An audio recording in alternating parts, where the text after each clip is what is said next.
Welcome back, or welcome for the first time, to History in Ashes, where we sift through the quiet dust of the past to understand the patterns that shaped our world. You are here because you want to see what lies underneath the surface, not the loud myths or the dramatic versions told in modern films, but the slow, almost invisible movements of history. And when it comes to Atlantis, those subtle movements are far more interesting than any imaginary glowing city could ever be.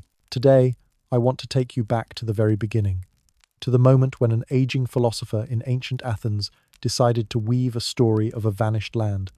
A story he may have intended as nothing more than a tool, but one that you and I are still trying to untangle centuries later.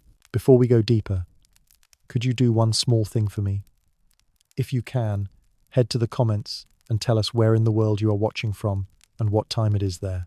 I always find it fascinating that a story written in ancient Athens can reach you in your own corner of the world at whatever hour you've chosen to hit play. And while you're down there, if you feel generous, or if you want to avoid being cursed to wander the seas like the lost Atlanteans, consider subscribing to the channel. Without your support, History in Ashes will sink faster than an island struck by divine punishment. All right, enough of that. Let's return to the real history. To understand the birth of Atlantis, imagine Athens in the 4th century before the Common Era. It was not the romantic marble city you may picture from modern illustrations. It was dusty, crowded, loud, and burdened by memory. The Peloponnesian War had scarred the city, leaving behind political tensions, economic strain, and the uneasy feeling that even powerful civilizations could collapse under the weight of their own choices.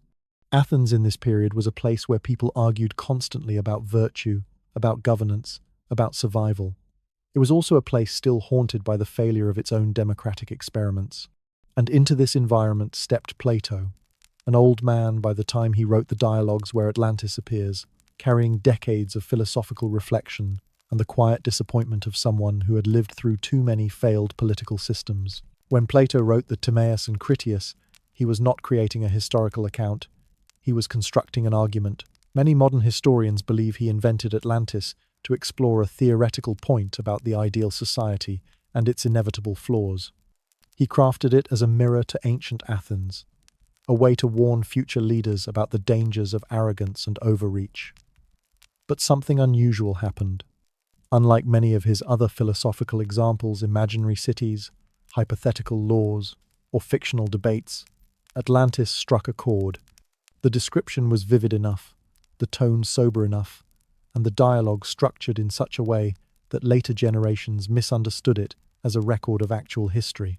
Plato claimed the story came from ancient Egyptian priests who had preserved the memory of a civilization older than Athens itself, one that had existed many thousands of years earlier. This detail, while part of his philosophical narrative, would later cause centuries of confusion. Ancient Egyptians did indeed keep extensive temple records, but no surviving document mentions anything resembling Atlantis. Yet the idea that Egyptians knew about forgotten civilizations appealed deeply to later readers, especially those living in eras fascinated by the exoticism of the ancient world. But let us step back from Atlantis for a moment and focus on the reality of how stories survived in the ancient Mediterranean.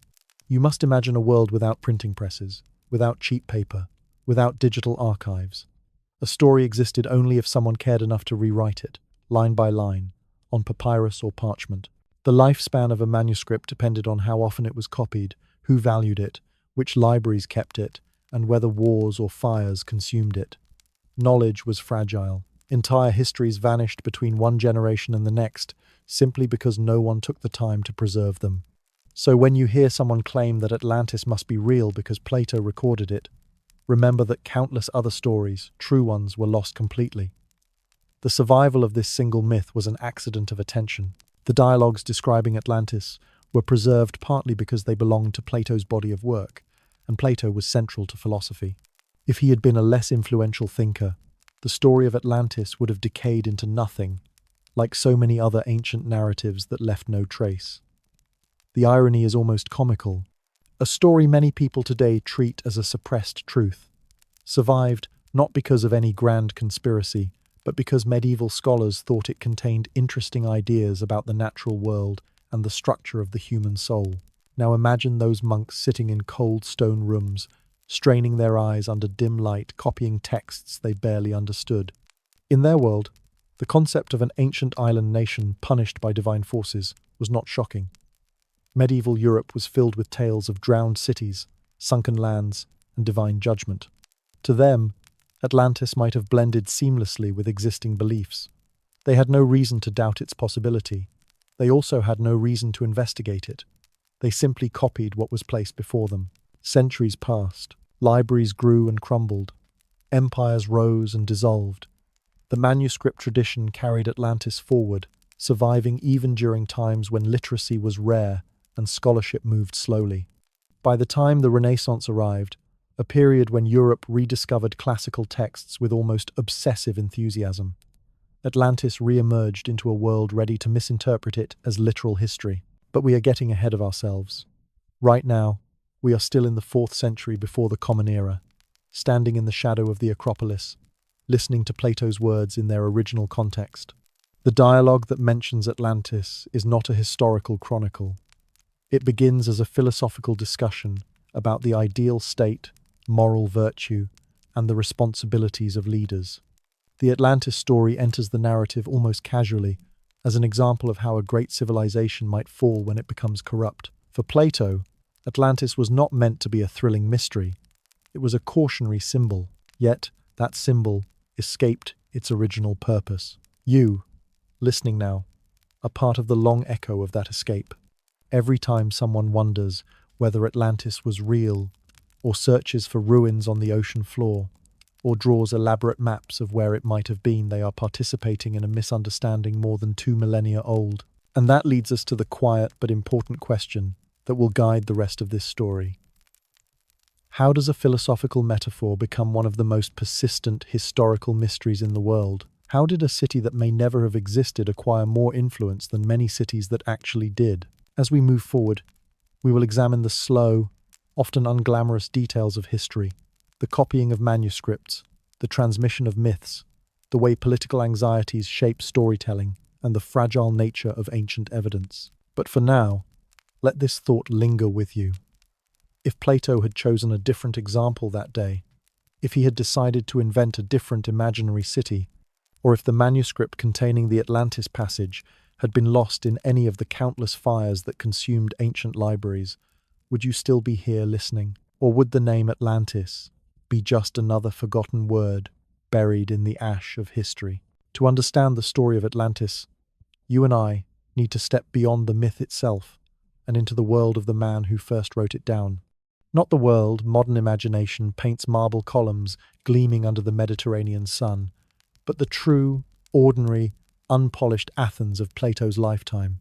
If you could walk its uneven stone roads, you would smell the mixture of dust, olive oil, animals, and the lingering smoke of household fires. You would hear metal workers beating bronze, merchants bargaining, and philosophers arguing endlessly in shaded porticos about justice, truth, and the blurry boundary between what is remembered and what is imagined. The city was not beautiful, in a pristine, postcard sense. It was a living, breathing, flawed place, where ideas were debated as urgently as food was traded. And it was here, in this restless environment, that the foundation of the Atlantis story was laid. Plato was born into a prominent Athenian family, one that had been deeply involved in politics. He lived through the aftermath of the Peloponnesian War, a long and devastating conflict that left Athens permanently altered. The war had broken more than military pride. It had fractured belief in the stability of democracy itself. Plato saw his city transition from democratic rule to oligarchy, then back again, each shift leaving behind wounds and resentments that would influence his philosophy. In his youth, he had admired Socrates, whose method of relentless questioning shaped entire generations of thought. But when the restored democratic government executed Socrates, Plato's faith in political systems was shaken forever. To him, the collapse of Athens into corruption and instability was not simply a political failure, it was a moral one. This background is essential because the dialogues in which Atlantis appears were not created in a vacuum. They were written by a man who feared what happens when a society becomes arrogant, disorganized, and morally compromised. Plato's vision of Atlantis reflected his anxieties about the real world, a once great power decaying under the weight of its own pride. If you approach the dialogues expecting a historical account, you miss the deeper story. Plato was not trying to give you a map. He was trying to give you a warning. When the dialogue Timaeus begins, Plato does something clever. He frames the Atlantis story as something passed down through generations. A distant memory preserved by Egyptian priests, then retold by a Greek statesman named Solon, and finally shared within a philosophical conversation. This multi-layered transmission was typical of ancient storytelling. It created an aura of authenticity, even if the content itself was intended as allegory. In Plato's world, oral tradition was the primary method of preserving the past. Written texts existed, but they were not the everyday medium of communication they are now. A story survived only if people repeated it. And repetition, especially across cultures and languages, almost always introduced creative differences. That is where the historical reality becomes important. Solon, the statesman Plato references, was indeed a real figure, a lawgiver from centuries earlier, known for his reforms that stabilized Athenian society. Solon had traveled widely, including to Egypt, where Greek visitors often encountered priests whose records stretched back thousands of years. But there is no surviving evidence from Egypt that supports or even hints at a story resembling Atlantis. Egyptian temple archives, while vast, contain no reference to a war between ancient Athens and a powerful island empire. This absence is not an oversight. Egyptian scribes were meticulous. They wrote down tax receipts, agricultural yields, flood patterns of the Nile, genealogies of priests, and religious rituals in exhaustive detail. If a civilization as vast as Atlantis had existed and interacted with Egypt, the silence of those records would be strange. But Plato's audience would not have had access to Egyptian archives. They lived in a world where distance created mystery. Travelers returned with exaggerated tales, misunderstandings, or half-remembered temple stories woven into complex narratives. A Greek listener hearing that the Egyptians recorded a war long before your own histories began would have accepted it as plausible simply because Egypt was known for age and wisdom. Plato relied on that sense of awe. It is in the structure of the dialogue itself that we see Plato's intent more clearly. Timaeus is primarily about the creation of the universe, the nature of the soul, and the ideal state. The Atlantis story acts as a frame, an example. It is presented and then left incomplete, continued briefly in Critias, before the text breaks off abruptly. Some historians believe the incomplete ending was intentional. Others think the manuscript was lost, or Plato died before finishing it. But the format makes a difference. Unlike historical works such as those by Thucydides or Herodotus, Plato's writing does not follow the methods ancient historians used: reference to eyewitness accounts, cross-examination of sources, or detailed chronology. Instead, he uses dialogue, symbolic conflict, and philosophical argumentation. If you imagine Plato sitting in his academy, an open-air space shaded by trees, filled with students debating progressions of logic, you can understand how Atlantis would fit into his teachings. The academy was not a school in a modern sense. It had no formal curriculum, no official membership list, and no fixed schedule. It was simply a place where people gathered to think. Lessons were not delivered as lectures, they were conversations. A hypothetical example like Atlantis would have been a tool for stimulating discussion. The goal was not to convince students that the story was true, but to push them to examine their assumptions about governance, ethics, and societal decline. Yet centuries later, readers would take the dialogue literally, largely because of how ancient texts were preserved. To understand why, consider how manuscripts traveled across time. After Plato's death, his works were kept by members of the academy, then copied by scholars in the Hellenistic world, then translated and recopied in the libraries of Alexandria and Pergamon. Many works from that period were lost, some to fires, some to wars, some simply to decay. Papyrus does not last unless stored in dry climates. Moisture destroys everything. The survival of a text often depended on chance. Whether it was chosen for copying, whether the scribe had access to a clear version, whether the library holding it avoided destruction. The Roman period added another layer to the transmission. Romans admired Greek philosophy, but they often adapted or reinterpreted it. Roman scholars preserved many Greek texts, but their priorities were not always aligned with historical accuracy. They copied works that were useful for rhetoric, politics, and moral instruction. Plato's dialogues were valued for their philosophical insights, not for their historical content. So the Atlantis story survived as part of that larger body of philosophical literature. Then came the long centuries of the Middle Ages, when the preservation of classical knowledge depended heavily on monastic communities. In those monasteries, scribes copied ancient texts for reasons that were sometimes practical, sometimes intellectual, and sometimes purely accidental. A monk might copy Plato because the text discussed metaphysical concepts that early Christian thinkers found interesting. He might copy it simply because it was part of a larger collection. He would not have thought to separate the Atlantis story from the philosophical content surrounding it. That is how myths can pass through time unnoticed. They hide inside respected works of knowledge. Atlantis survived because Plato survived. The details of the island, its vast size, its concentric rings of land and water, its naval power were preserved by default. And every time a new scribe made a fresh copy, the story traveled one step further into the future. The irony is almost poetic.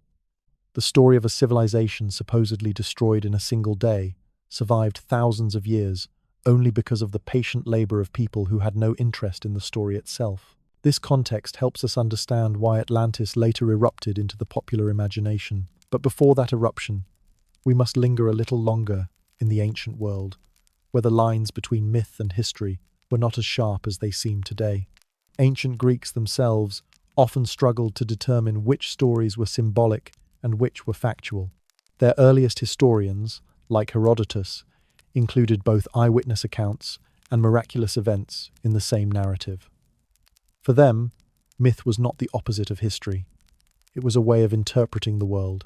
It is within this blend of belief, skepticism, and cultural tradition that Plato's Atlantis first lived, not as a lost city but as a thought experiment, a conceptual space, a mirror held up to society.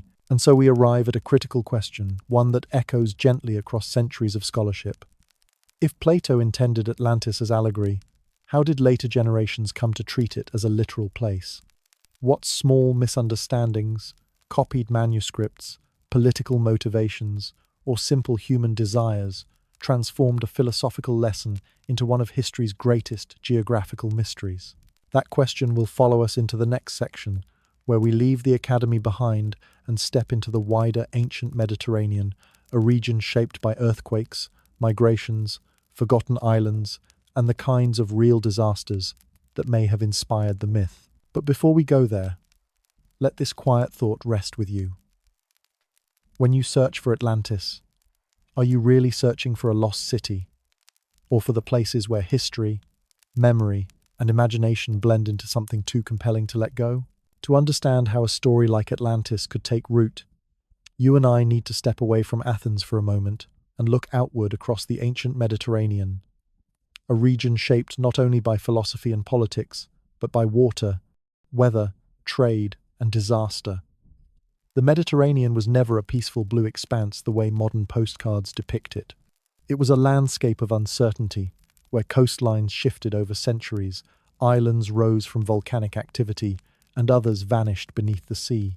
If you want to imagine the world in which the Atlantis idea could smolder for generations, picture sailors navigating without compasses, farmers struggling against unpredictable climate patterns, and entire communities living with the knowledge that the earth itself could move beneath their feet at any moment. The ancient Mediterranean was home to dozens of civilizations, some powerful, some modest, many now forgotten. When you consider how stories were passed around in this region, it becomes easier to see how memories of real events could evolve into myth. For example, imagine a volcanic eruption. Villages, crops, and entire trade networks could be disrupted by a single catastrophic event.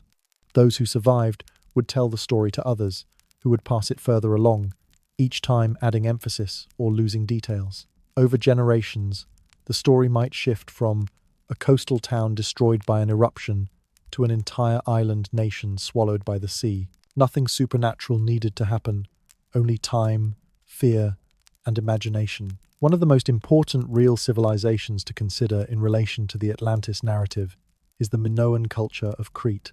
The Minoans were a maritime society, thriving many centuries before Plato, with advanced architecture, complex art, and a strong presence across the Aegean. Their trade networks connected them with mainland Greece, Egypt, and the Near East.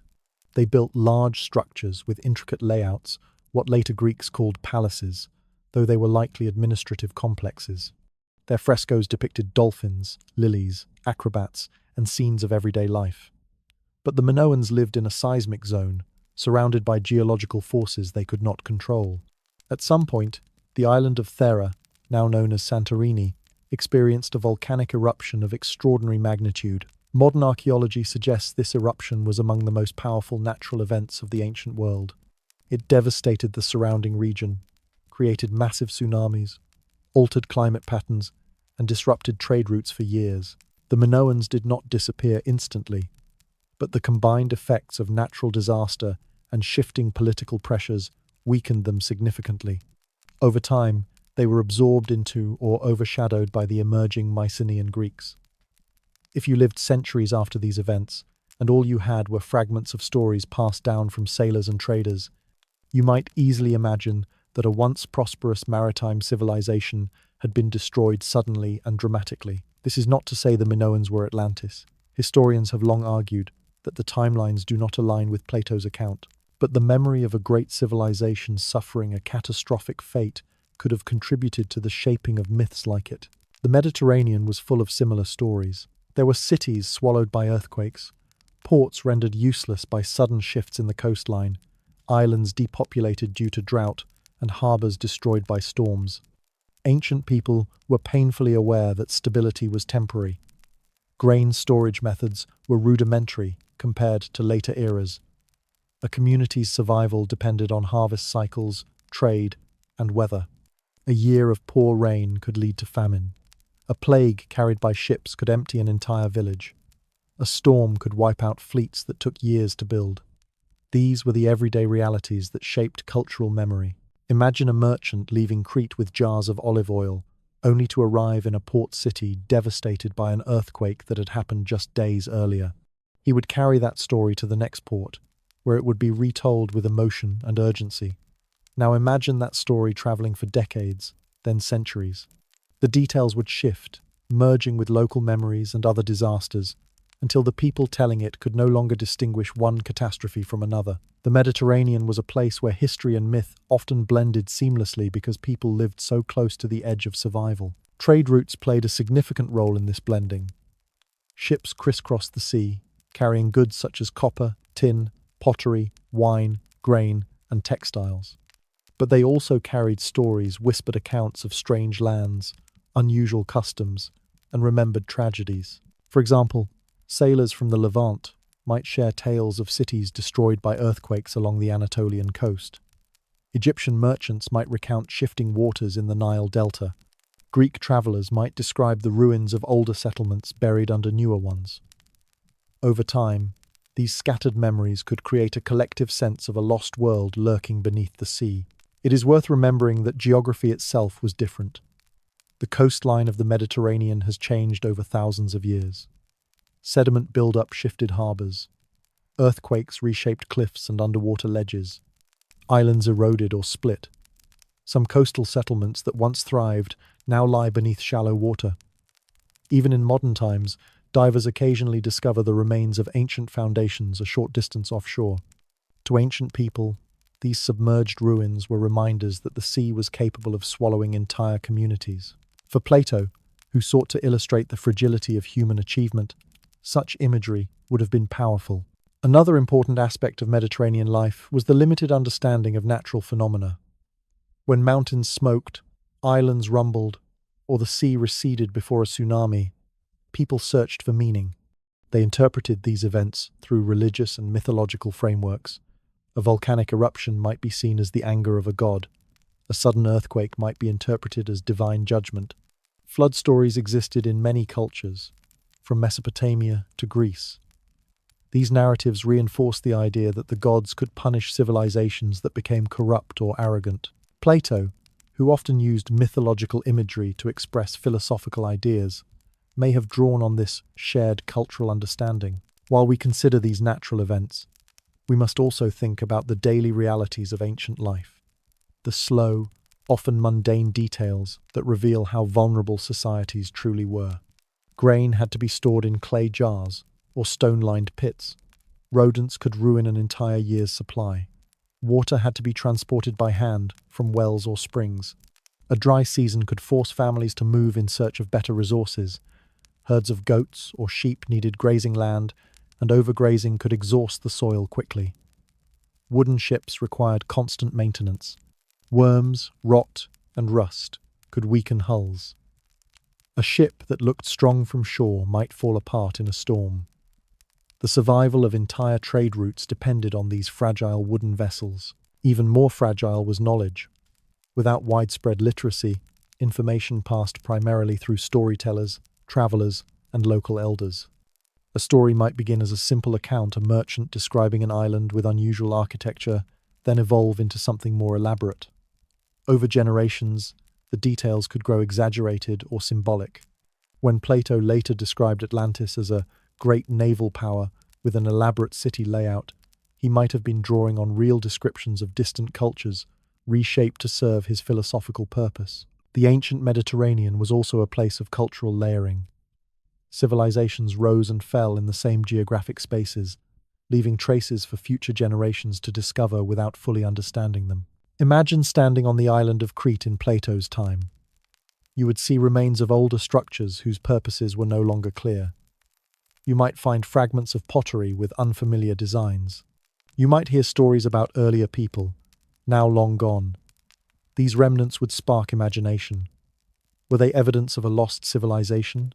A forgotten empire? Plato, who was deeply curious about human history, would have been aware of such remnants. All of these factors, geological instability, shifting coastlines, trade networks, selective memory, and incomplete archaeological knowledge, contributed to a world where a story like Atlantis could feel plausible even if it emerged from allegory. The story filled a psychological space, the need to explain ruins, disasters, and the mysterious traces left by earlier cultures. But there is another angle we must examine, one that reveals something subtle about human nature. When people hear about a vanished civilization, they often imagine something greater than themselves. They assume the lost society must have achieved wonders now forgotten. Yet most ancient civilizations were not filled with marvels. They were composed of ordinary people, dealing with ordinary challenges, sickness, hunger, political tension, and environmental stress. The Mediterranean world was no exception. Its civilizations endured not because they were perfect, but because they adapted, rebuilt, and persisted through cycles of destruction and renewal. As you reflect on this, consider how the Atlantis story both matches and diverges from real historical patterns. Plato described a civilization that rose to immense power, became corrupted, and then was destroyed swiftly. In reality, civilizations often decline gradually. Their fall is rarely the result of a single event. It is a slow process of diminishing resources, internal conflict, and environmental strain. Yet the idea of sudden destruction has always fascinated people because it is dramatic, memorable, and easy to tell. A slow collapse is harder to narrate, so we arrive at a gentle but important question. When you imagine Atlantis sinking beneath the waves in a single night, are you picturing history, or are you picturing a story shaped by the anxieties, memories, and misunderstandings of countless generations living around a sea that has always been capable of giving life and taking it away in equal measure? You might not expect the Renaissance to have much to do with a sunken island that Plato used as a philosophical device, but you would be surprised at how profoundly the revival of old texts reshaped the fate of Atlantis.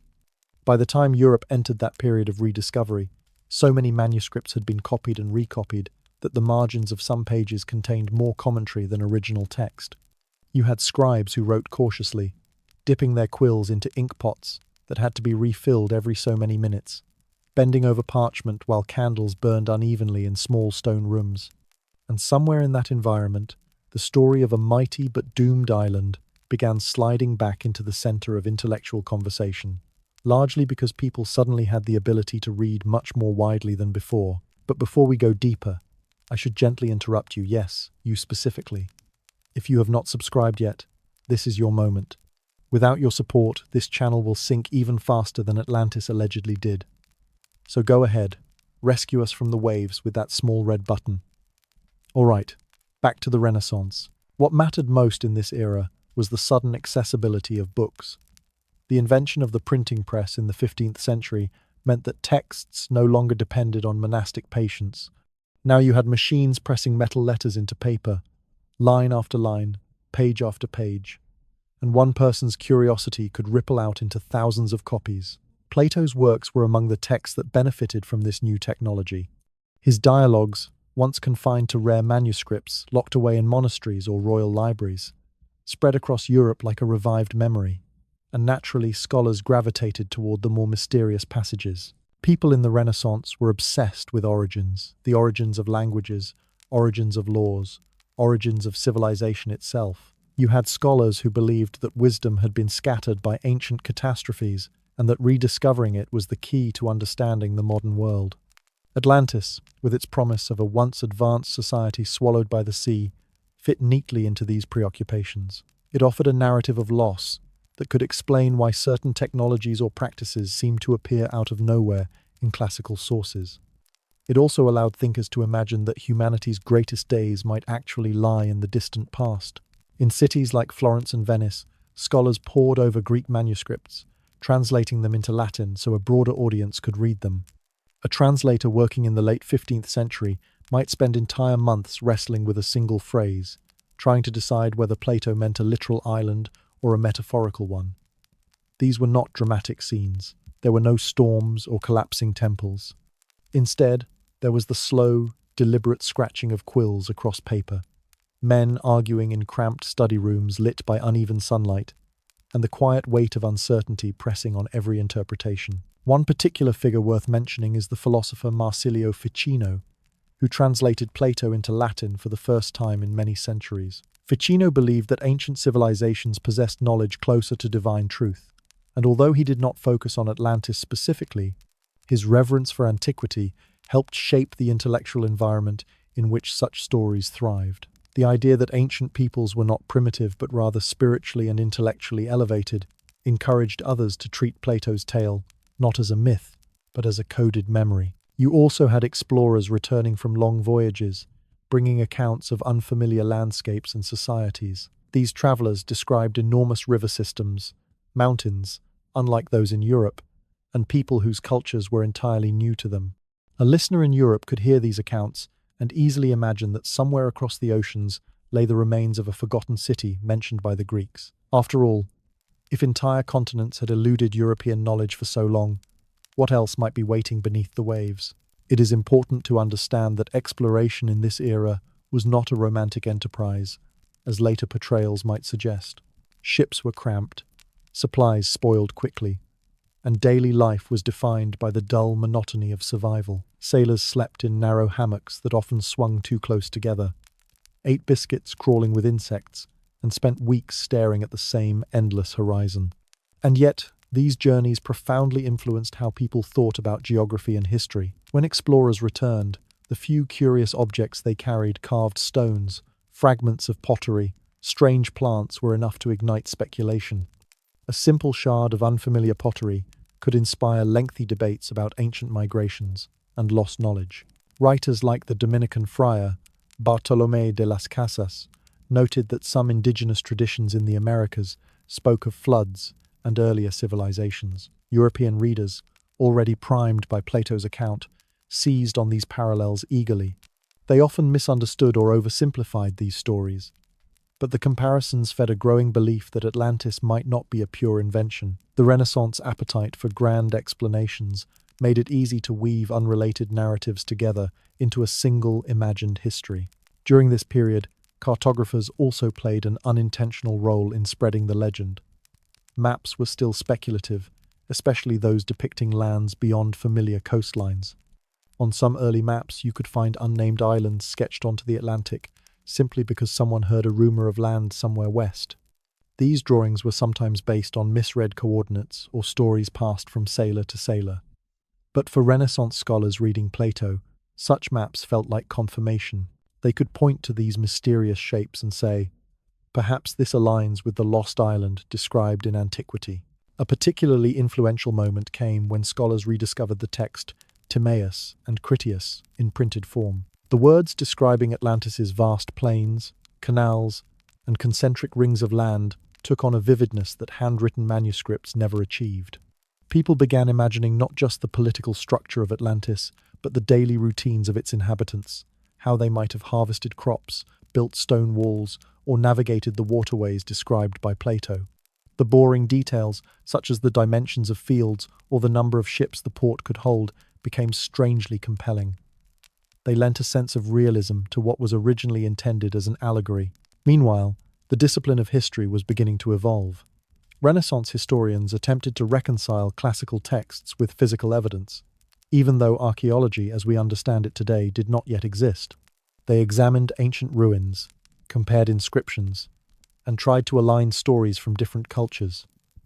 Many believed that by reconstructing the past, they could unravel the mysteries of civilization's origins.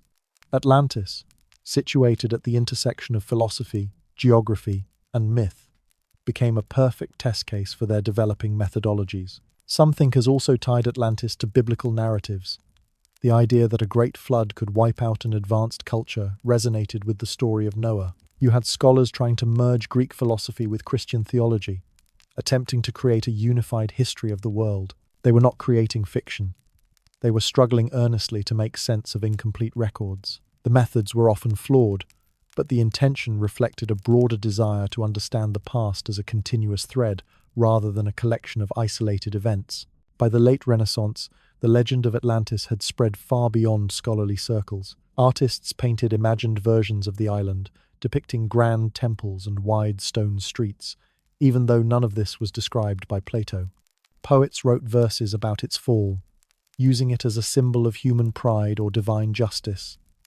And ordinary people, hearing fragments of these ideas, began forming their own interpretations. The myth became flexible, adapting to the interests and anxieties of each generation. If you imagine a Renaissance workshop where an artist mixes pigments, grinding minerals on a stone slab, it is not difficult to imagine how the story of Atlantis seeped into the culture. The artist might hear a scholar discussing it, a sailor speculating about distant islands, or a poet reciting verses inspired by the legend. These ordinary conversations, repeated across thousands of studios, taverns, and marketplaces, helped move Atlantis from dusty manuscripts into daily imagination. What is striking is how much of this momentum resulted from mundane actions. Printing books, copying manuscripts, cataloguing collections, translating passages, and debating interpretations in dimly lit rooms. None of it resembles the dramatic collapse described in Plato's tale. And yet, these slow, almost tedious processes built the foundation for the modern fascination with Atlantis. As this era drew to a close, the story of the lost island had accumulated layers of interpretation, philosophical, geographical, spiritual, and speculative. It had become more than an allegory, but less than a historical certainty, existing in a space where hope, imagination, and incomplete evidence mingle freely. And it makes you wonder, if so much of our understanding of the past depends on the quiet, everyday decisions of scholars and explorers, how many other stories have been shaped or distorted by the slow turning of historical attention? You might imagine that by the time Europe entered the 17th century, people would have grown tired of debating the existence of a sunken island mentioned in two ancient dialogues. Yet the opposite happened. As scientific inquiry expanded and nations built empires across distant continents, the idea of Atlantis found fresh life in a world increasingly obsessed with origins.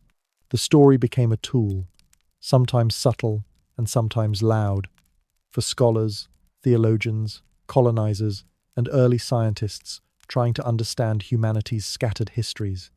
And curiously, it was often the dullest, most bureaucratic details that shaped this transformation. In those centuries, universities were slowly standardizing how knowledge was organized. Professors compiled long catalogues of artifacts, listed languages spoken in remote regions, and compared myths recorded by explorers. These were not glamorous tasks. A scholar might spend entire winters hunched over a wooden table, sorting through a shipment of notes brought back by a naval officer, many of them smudged by damp sea air. They copied linguistic phrases letter by letter, compared fragments of pottery, and argued over the thickness of bricks found in ancient ruins. Yet these painstaking activities accumulated into a kind of intellectual momentum, one that encouraged the belief that the world once held civilizations now lost to memory. Atlantis fit neatly into that framework because it provided a single, elegant explanation for a wide range of observations. When early colonizers encountered large stone structures in the Americas or complex social systems in Africa, many Europeans could not accept that these achievements had arisen independently. Instead, they tried to trace everything back to a shared point of origin, an ancient, superior civilization that must have spread its wisdom before disappearing. Atlantis offered a convenient, though deeply flawed, anchor for these assumptions. The 17th century saw a surge in speculative histories. Scholars produced thick volumes filled with densely printed arguments, linking languages from distant continents to supposed Atlantean roots. They compared the sounds of indigenous words with Greek syllables, convinced that linguistic similarity alone proved shared ancestry. These comparisons often revealed more about European misunderstandings than about the cultures being studied. Still, such works circulated widely, especially as printing technology improved. They filled university shelves, influenced sermons, and shaped conversations in salons where intellectuals discussed everything from astronomy to politics. During this period, you also had writers attempting to merge biblical chronology with classical history. They believed the entire world could be organized into a single coherent timeline, starting from the creation described in Scripture. If a great flood had washed over the earth, as many theologians argued, then a lost civilization like Atlantis could easily fit into that narrative. Scholars debated how long humanity had existed, how far populations had migrated, and whether the Earth's geography had significantly changed. These discussions were often more mathematical than philosophical. People drew charts showing the ages of patriarchs, calculated distances between continents based on sailing logs, and measured the rate at which coastlines eroded. The fascination with exact measurements gave credibility to even the most speculative theories. Meanwhile, European empires expanded rapidly. Colonial administrators produced long reports describing the lands under their control. These documents, often created for taxation or governance, contained descriptions of ruins, abandoned settlements, and unfamiliar architectural styles. Many of these were entirely independent developments of local cultures, yet European readers interpreted them through the lens of their own myths. A stone terrace in South America, or a network of earthworks in North America, could spark debates about ancient seafaring people spreading across the globe. The persistence of the Atlantis narrative became entangled with the ambitions of empire, justifying the belief that Europeans were reclaiming lands once touched by a prior, supposedly more advanced civilization. In the 18th century, the Enlightenment brought a shift toward empirical reasoning, but it did not extinguish Atlantis. Instead, some thinkers attempted to approach the legend with what they believed were scientific methods. You had natural philosophers measuring ocean depths using ropes with weighted ends, recording sediment layers in coastal cliffs, and studying the distribution of volcanic rock. They wanted to determine whether a vast island could truly have disappeared beneath the sea. Although many of their conclusions were incorrect by modern standards, the intention marked a new phase. Atlantis became a question of natural history rather than myth. The development of geology further complicated the debate. Early geologists argued about whether the Earth changed slowly over long periods or was shaped by sudden catastrophes. Those who supported catastrophic explanations saw Atlantis as proof of their theories. If an entire continent could vanish in a single event, then dramatic shifts in the Earth's surface were entirely plausible. Others argued for gradual processes, pointing to sediment layers and fossil patterns, insisting that land masses did not simply collapse. The arguments were technical, filled with descriptions of rock strata, soil composition, and fossil distribution. Yet, behind the scientific language, the allure of a sunken world lingered. In the same era, you had the emergence of comparative mythology.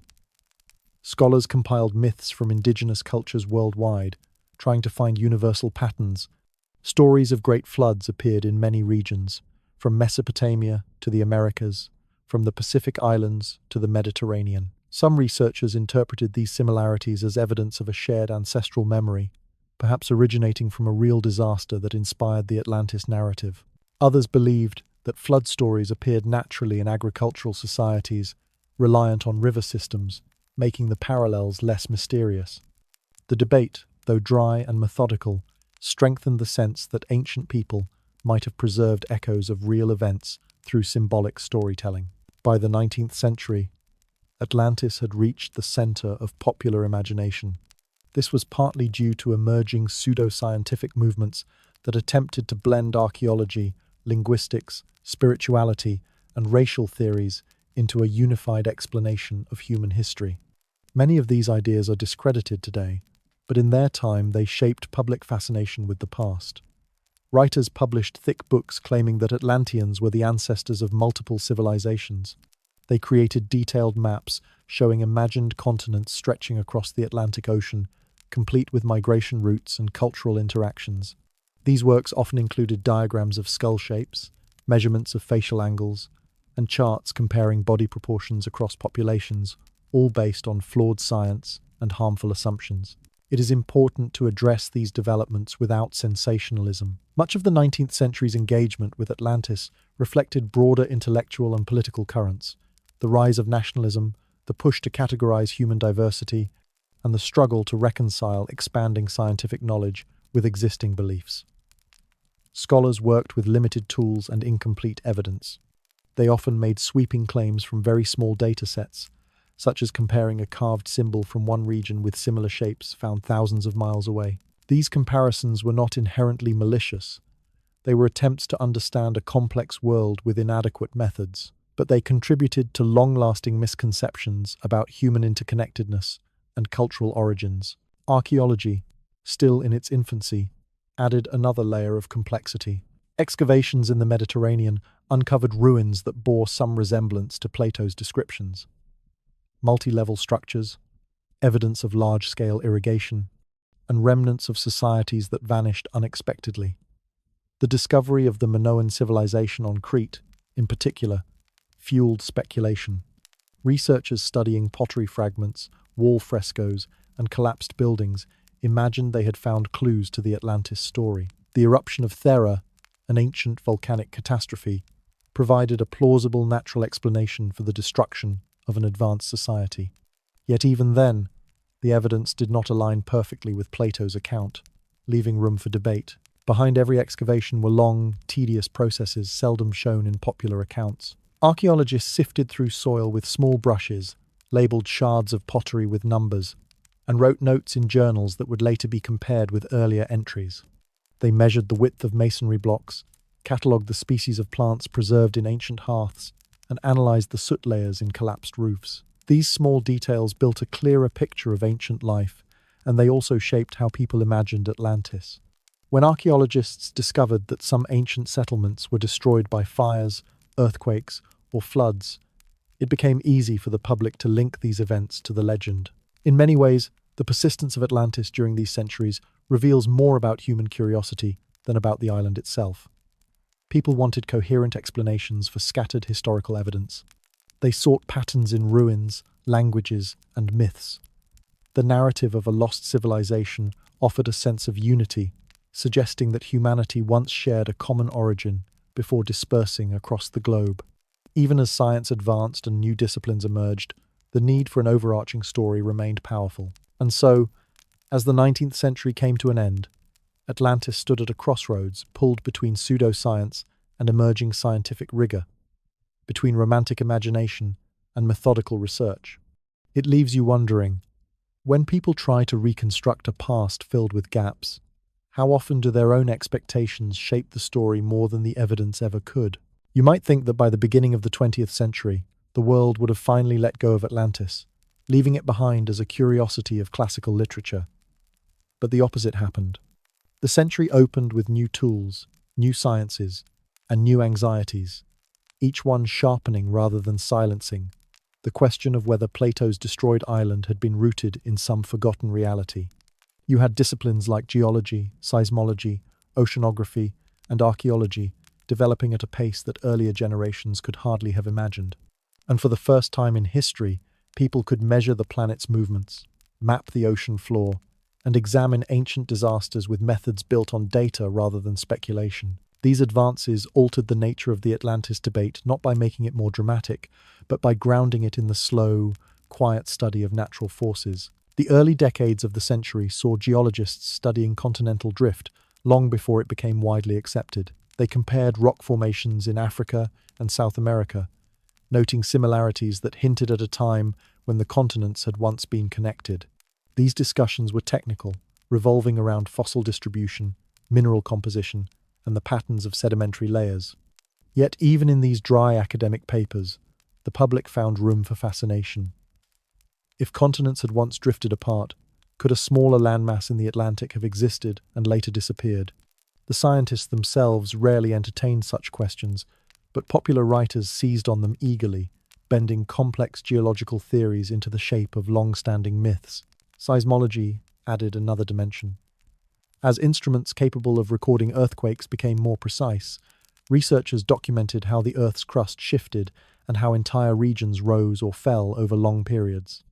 They described these movements in millimeters per year, tracking the slow grinding of tectonic plates. These measurements lacked the dramatic flair that storytellers preferred, but they revealed a world that was far from stable.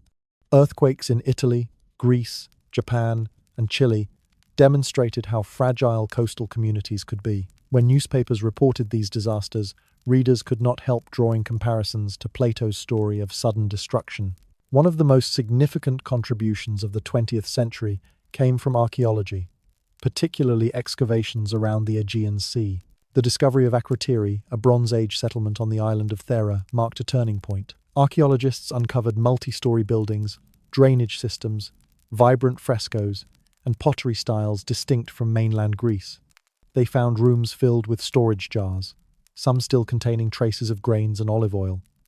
They mapped out narrow streets paved with stones worn smooth by centuries of footsteps. Each detail revealed a society deeply connected to trade, agriculture, and craftsmanship. But what truly captured the world's attention was evidence of the catastrophic eruption of Thera during the second millennium before the Common Era. Layers of volcanic ash preserved the remains of buildings, as though time had paused mid-moment. Archaeologists found collapsed roofs, cracked walls, and pottery shattered beneath fallen debris. The ash layers were so thick in some areas that excavation teams had to dig carefully with small tools for weeks just to expose a single room. This eruption, larger than many modern volcanic events, reshaped the surrounding sea and sent shockwaves across the Mediterranean. For scholars studying Atlantis, the Thera eruption offered something unexpected. A real, physical event that resembled the type of catastrophe Plato described. Not identical, but close enough to raise questions. If a prosperous society on an island could be devastated by a sudden volcanic explosion, what else might have been forgotten? And if this event sent tsunamis across the region, as some evidence suggests, how might coastal communities have retold the story in the centuries that followed? The idea that memories of real disasters could evolve into myths became increasingly plausible. Survival stories from Mediterranean communities added texture to this possibility. You had fishermen recounting tales passed down through their families, stories of giant waves sweeping over harbors, of boats lost in storms, of earthquakes shaking entire villages. These narratives were not myths. They were lived experiences of people trying to survive in a region defined by seismic instability. When researchers catalogued these stories, they found patterns, shared memories of destruction, migration, and rebuilding.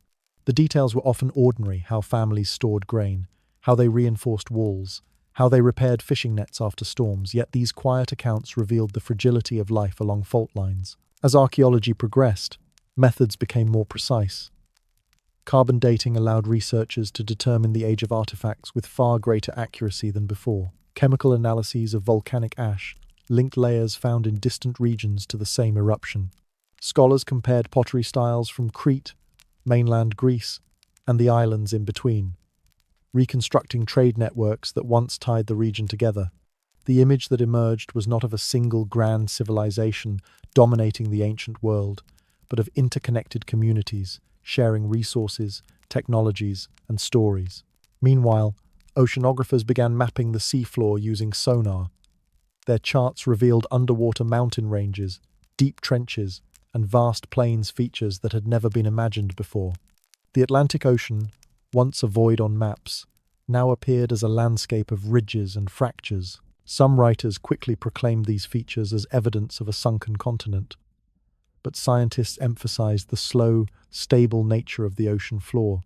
The mid-Atlantic ridge, for example, represented a point where new crust formed, pushing continents apart. It was not a remnant of a submerged island, but a sign of ongoing tectonic activity. Still, the sheer novelty of these discoveries inspired countless interpretations, some grounded in data, others shaped by long-standing cultural hopes. The 20th century also saw major natural disasters that revived interest in Atlantis by showing how quickly human settlements could be erased. The eruption of Krakatoa in the late 19th century remained in public memory, but newer catastrophes, such as the eruption of Mount St. Helens or the devastating tsunamis triggered by undersea earthquakes, demonstrated the power of natural forces with vivid clarity. People watched footage of cities swept away by waves or buried under ash, and they wondered how ancient civilizations might have experienced similar events without modern warning systems. Historians studying the transmission of myths offered another perspective. They noted how oral traditions could preserve fragments of real events for centuries, even millennia. A community might forget the precise cause of a disaster, but remember that the sea rose, or the ground split, or the sky darkened. These fragments, passed from generation to generation, could blend with cultural values and symbolic interpretations, eventually forming stories that bear little resemblance to their origins. Scholars suggested that some elements of the Atlantis narrative might have evolved in this way, not as a memory of a single event, but as an amalgamation of experiences shaped by geography, trauma, and imagination. In this era, the debate about Atlantis shifted from asking whether the island literally existed to exploring how ancient people understood and recorded their own past. This shift was subtle, grounded in detailed studies of pottery shards, geological cores, seismic readings, and linguistic comparisons. It lacked the flair of earlier centuries, but it was far more revealing. It showed how myths could emerge from lived experiences, altered by the slow movement of time and the limitations of memory. By the late 20th century, most scholars agreed that Atlantis was not a historical civilization in the literal sense. But the story persisted because it raised deeper questions about how societies respond to disaster, how they interpret change, and how they preserve memories of past worlds through narrative. Plato's account, once treated as either fact or fiction, became a case study in the complex relationship between myth and memory, and it leaves you wondering, when we examine the ruins of past civilizations, how much of what we see is shaped by evidence, and how much by the stories we expect those ruins to tell. You have probably noticed by now that the story of Atlantis becomes less about a single vanished island and more about the human instinct to explain collapse. Whether it is an earthquake that swallowed a shoreline, a volcanic winter that silenced a generation, or a slow decline that stretched across centuries until no one noticed it happening. Our ancestors tried to make sense of these losses by giving them shape. Atlantis, in many ways, is the shape of that loss.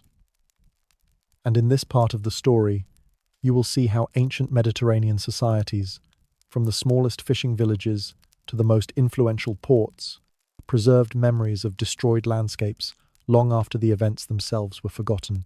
Across the coasts of Greece, North Africa, and the eastern Mediterranean, you find layers of abandoned settlements where the pattern repeats with almost tedious consistency. Walls toppled in a single direction, pottery shattered under falling beams, food stores left untouched as if the families thought they would return in a moment. These sites do not tell glamorous stories. Instead, they show the quiet details of daily survival. People did not describe these collapses in dramatic language at the time. They simply noted that the sea level rose, or the ground moved, or the water tasted wrong. They noted that the harbour, where they had fished for generations, no longer behaved the way it once had. In the settlement of ancient Helic, for example, the inhabitants lived with the ocean as both a companion and a threat. They knew the signs of shifting waters. They reinforced buildings with stone from the nearby hills. They stacked amphorae in patterns designed to keep them stable during common tremors. They recorded small quakes and their effects with surprising regularity. And then, one winter night, despite all their knowledge, the sea rose and erased the entire town. No carefully prepared strategy mattered in that moment. The earth liquefied under their feet. The ocean entered the streets in a rush. Eyewitnesses from neighboring communities described hearing people calling out, then silence. Those same observers preserved the memory of the event through stories, shrines, and annual offerings. Over centuries, the details faded, the cause became uncertain, and eventually, the story transformed into something symbolic. When Plato described Atlantis being swallowed by the sea in a single day and night, many Greek listeners already knew of Helike and similar disasters. They did not need the explanation spelled out. They recognized the pattern. A prosperous community, confident in its stability, undone by natural forces it assumed it had mastered. As you move eastward across the Aegean, you encounter similar traces of sudden destruction. Excavations on the island of Kos reveal buildings where cooking utensils still sat on stone counters, where small storage pits were brimming with grains that never fed the next season's families. On the coast of Asia Minor, ancient residents packed their belongings in haste, but failed to return, leaving their belongings to be buried under layers of sediment brought by shifting rivers. These are not dramatic scenes. Nothing in these ruins suggests grand armies, legendary kings, or divine punishment. They are simply records of ordinary people attempting to survive the physical world. And because these records are common, more common than we might think, many ancient philosophers developed the habit of framing destruction as a cycle. They noted that societies grew until they reached a certain threshold of complexity. They observed that the land changed slowly over time, forcing people to adapt, relocate, or rebuild. They also recorded moments of sudden collapse, where the land shifted so dramatically that entire communities disappeared. While they did not know the geological explanations, they saw the pattern clearly. Nature did not negotiate. It acted, and humans responded. This is why Atlantis resonated so deeply with them. It was not just a story about one vanished island. It was a way to express the reality that even the most impressive human achievements could be overturned by Earth itself. The philosopher Crantor, interpreting Plato's writings, suggested that the story reflected a collective memory passed down through Egyptian sources, much older than Greek traditions. Even if each detail was not precise, he believed the underlying truth was real. Powerful civilizations existed before known history, and some were lost to environmental changes that no one could prevent. When you look closely at ancient Egyptian documentation, you find that they too recorded environmental shifts, river changes, droughts, and collapses of towns near the Nile Delta. Scribes described how once fertile lands turned marshy, swallowing houses built too close to soft soil. They noted that entire communities relocated after the river carved a new path, leaving behind only shards of stone and pottery. These notes were not meant to be dramatic. They served as administrative data, part of the long bureaucratic process of monitoring agricultural production. Yet these quiet, bureaucratic records formed the backbone of cultural memory. Over centuries, the Egyptians preserved the idea that eras of prosperity and eras of destruction alternated with almost rhythmic consistency. Travel farther east, into the Levant, and you encounter similar traces. Villages destroyed by tidal waves, though they did not have a specific word for tsunami. Settlements abandoned after soil salinization made farming impossible. People migrated to foothills or inland valleys, leaving behind structures that would later be interpreted as relics of unknown peoples. All of these fragments formed a landscape of forgotten worlds, exactly the type of environment where the story of Atlantis could take root. What makes this moment in Atlantis' story so compelling is the way ordinary experiences transformed over generations into symbolic explanations. A farmer, observing the sea behaving strangely, might tell his child about it. That child might hear a slightly altered version years later. That altered version might be repeated by a trader in a distant port, who would add details borrowed from other tales. By the time such stories reached philosophers, they had accumulated layers of meaning. Some historical, some imagined, some simply misunderstood.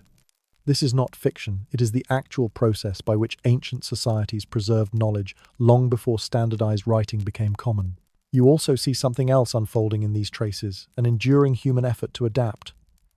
Even after disasters destroyed their settlements, people returned when they could. They rebuilt homes, repositioned walls, and studied new soil conditions. They created rituals to honor the dead and to make sense of loss. The dull but essential details of their survival, moving grain stores farther inland, rebuilding irrigation channels, tracking seasonal winds, shaped the development of entire regions. And in these small adjustments, these quiet acts of resilience, you find the real heart of the Atlantis tradition. It is less about a glorious lost civilization and more about ordinary people navigating an unpredictable world. Atlantis, in its earliest form, may have been a philosophical device, but its power came from the fact that everyone listening knew what it meant to lose a home, to see the land change, to rebuild after destruction. They did not hear the story as a myth of extravagance. They heard it as an echo of their own histories. As you consider all these forgotten settlements, each erased by natural forces long before the concept of recorded history became consistent, a question emerges quietly.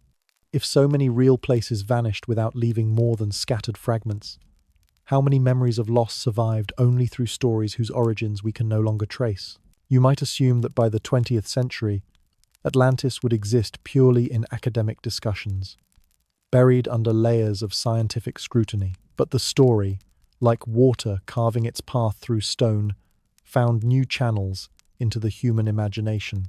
Newspapers, illustrated magazines, and eventually radio broadcasts brought Plato's tale into homes in ways that ancient audiences could not have imagined. Ordinary people, who would never read Greek manuscripts in the original language, now encountered Atlantis as a possibility, a mysterious land swallowed by the sea, a warning about hubris, and a window into civilizations long gone. The story became both entertainment and cautionary tale, bridging scholarship and curiosity. One of the first notable impacts of modern media was in the way Atlantis was framed alongside contemporary discoveries.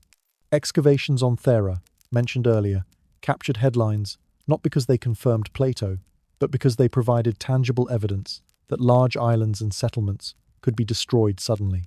Photographs of frescoed walls, pottery jars still intact under ash layers, and the careful grid mapping of streets created a sense of verifiable mystery. Writers seized upon these findings, emphasizing what they called the suddenness of destruction, even though the eruption had unfolded over years rather than a single day. The public imagination preferred drama, and journalists, historians, and adventurers delivered it. At the same time, early oceanographic expeditions mapped parts of the Atlantic and Mediterranean in unprecedented detail. Sonar, deep-sea drilling, and tidal studies revealed complex undersea topography, including ridges, seamounts, and sediment-covered plains. While most of these features were explained by plate tectonics and volcanic activity, popular accounts presented them as possible remnants of a sunken continent. Some explorers, eager for fame or public attention, proposed bold theories linking submerged features to Plato's Atlantis. These claims were often speculative, based on limited data, but they added momentum to the legend. Maps printed in travel journals showing hypothetical Atlantean islands captured the imagination of readers far from scientific circles. The story of Atlantis also found a unique resonance during periods of global upheaval. During the World Wars, with cities destroyed by bombing and entire populations displaced, the metaphor of sudden destruction became more tangible. Plato's tale of an advanced civilization wiped out overnight, once a distant allegory, felt uncomfortably immediate. Newspapers printed historical parallels. Intellectuals wrote essays about lessons from the past. Popular writers created fiction inspired by Atlantis, imagining both utopian cities and catastrophic ends. The myth adapted to contemporary anxieties, emphasizing both the fragility of societies and the enduring human desire to rebuild. Parallel to this, amateur archaeologists and enthusiasts contributed to the growth of the Atlantis mythos. Hobbyists surveyed coastlines, collected ancient inscriptions, and compared local folklore with Plato's descriptions.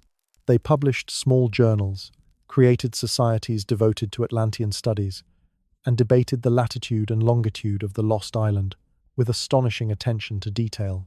Their work was meticulous, grounded in observation, but often lacked the contextual rigor of professional archaeology. Still, these passionate efforts amplified public fascination, giving the impression that Atlantis might lie beneath a modern sea, waiting to be rediscovered. Scientific skepticism continued to advance, of course. Scholars pointed out chronological inconsistencies, misinterpretations of geography, and the allegorical nature of Plato's dialogues. Linguists demonstrated that no language family could be traced conclusively to a lost Atlantean tongue. Geologists emphasized the impossibility of a large Atlantic landmass vanishing suddenly without leaving evidence in the rock record. Yet skepticism alone could not contain the story. Atlantis had evolved into a cultural artifact, a narrative through which people explored ideas about lost knowledge, environmental catastrophe, and human ambition. One fascinating aspect of this period is how Atlantis shifted from purely historical or philosophical discourse to influence disciplines like anthropology, architecture, and even psychology. Anthropologists examined myths of lost lands across the globe, noting recurring motifs of floods, divine punishment, and vanished civilizations. Architects and urban planners studied Plato's descriptions of concentric rings and canals, imagining what an Atlantean city might look like in reality. Psychologists began to explore why humans are drawn to stories of destruction and loss, observing that tales like Atlantis allow people to grapple with mortality, impermanence, and the limits of control.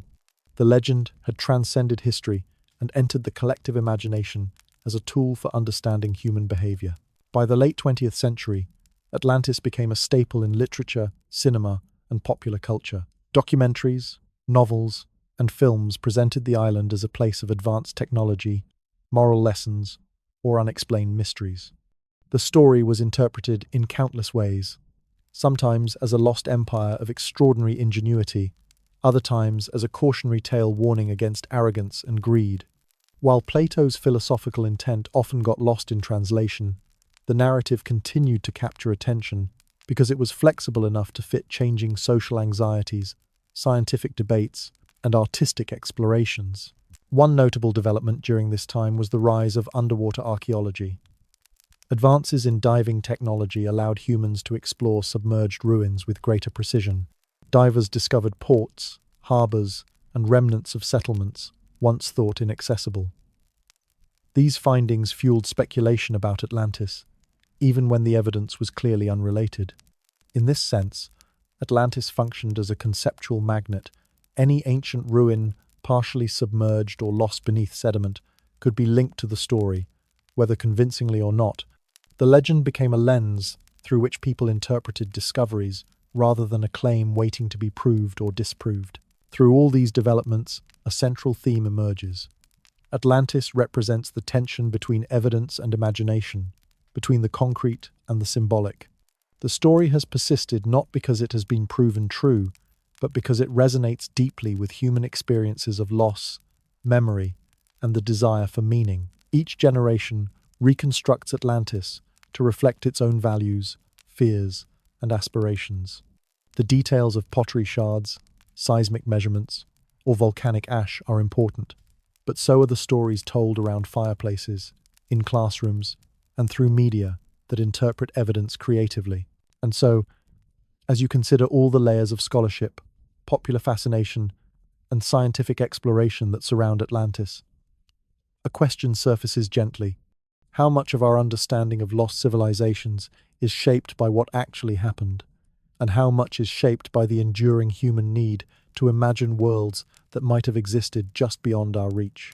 By now, you may have realized that the story of Atlantis is not just about a lost island or a sunken civilization. It is about something far more profound, the human impulse to preserve memory, to seek patterns, to imagine that what is gone can still teach us lessons. From Plato's dialogues in ancient Athens to the mapping expeditions of the 20th century, from painstaking archaeological digs to amateur enthusiasts scanning the seafloor, Atlantis has existed in the intersection of curiosity, interpretation, and imagination. And perhaps that is its real power. It persists not because of what we have found, but because of what we hope to understand. In the modern era, technology has transformed the ways people engage with the legend. Satellite imagery, deep-sea sonar, and sophisticated computer modeling allow scientists to reconstruct coastlines, study tectonic shifts, and examine ancient ruins with extraordinary precision. Yet, despite all these tools, the island described by Plato remains elusive. Every potential discovery, an underwater plateau, a series of submerged stones, a fossilized harbor, is weighed against rigorous evidence and often dismissed.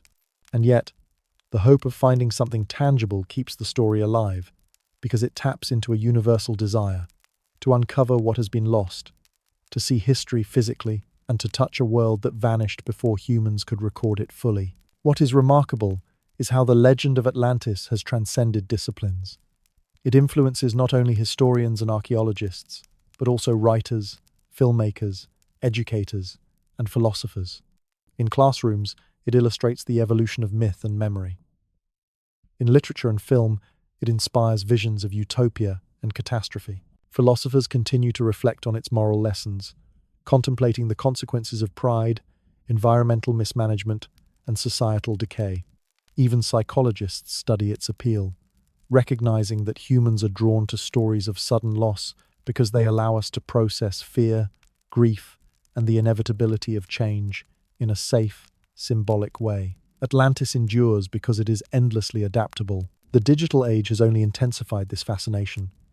Online communities debate coordinates, examine sonar readings, and speculate about submerged ruins. Videos, podcasts, and documentaries proliferate, each offering interpretations based on science, history, or pure imagination. The story has become a shared cultural experience, one where curiosity drives research and speculation drives engagement. You, watching this, are part of that continuum. Your questions, your wonder, and your desire to understand keep the legend alive, as much as any scholar or explorer has throughout the centuries. Yet in the quiet moments, the ones that history often forgets, the real Atlantis lies not beneath the ocean, but in the careful attention people pay to details. The scribes who copied manuscripts by candlelight, the surveyors mapping coastlines, the archaeologists brushing layers of ash from a wall, the fishermen recording the rise and fall of tides, each act preserved fragments of memory.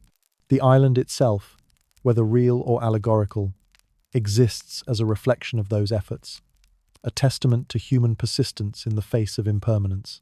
It is a story of ordinary people recording, observing, and remembering, even when survival demanded more immediate attention. And so, as we reach the end of this journey, consider the paradox.